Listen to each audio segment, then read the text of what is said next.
দাম বাড়বে নাকি কমবে, বছরের অর্ধেকটা সময় জুড়ে এ নিয়ে আলোচনায় জ্বালানি তেলের বাজার। ভূ রাজনৈতিক সংকটে এই বাজারে দামের পরিবর্তন সপ্তাহের বেশি টেকেনি, বরং ব্যারেল প্রতি $100 টার্গেটে বছরের শুরুতে প্রক্ষেপণ এখন এসে ঠেকেছে $70 থেকে $75। এর মধ্যে গোল্ডম্যান স্যাক্স এবং সিটি রিসার্চ তেলের দরের ভবিষ্যৎবাণী থেকে নিজেদের সরিয়ে নিয়েছে।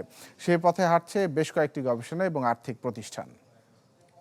ডিজাইন, এলিগেন্স, বিউটি, সেরা পণ্য সবার জন্য জেভিকো।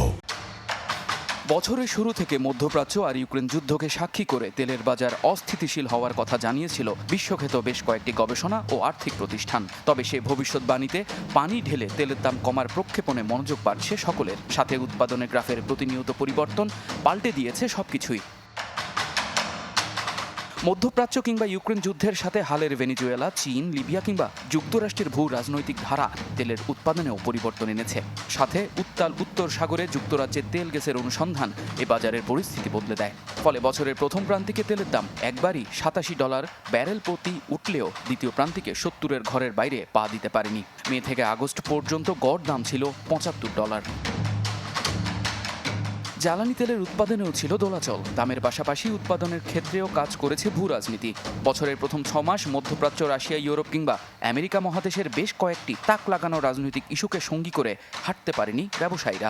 ফলাফল, ওপেক জানায় আগস্টে প্রতিদিন 2.25 মিলিয়ন ব্যারেলের উৎপাদনের লক্ষ্যমাত্রার বিপরীতে বাজারে এসেছে 2.11 million barrel.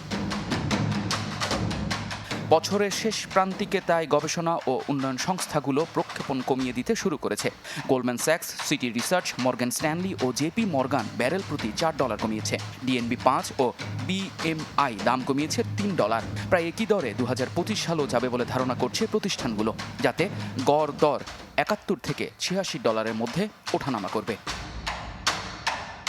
Iftekhar Alam, channel 24।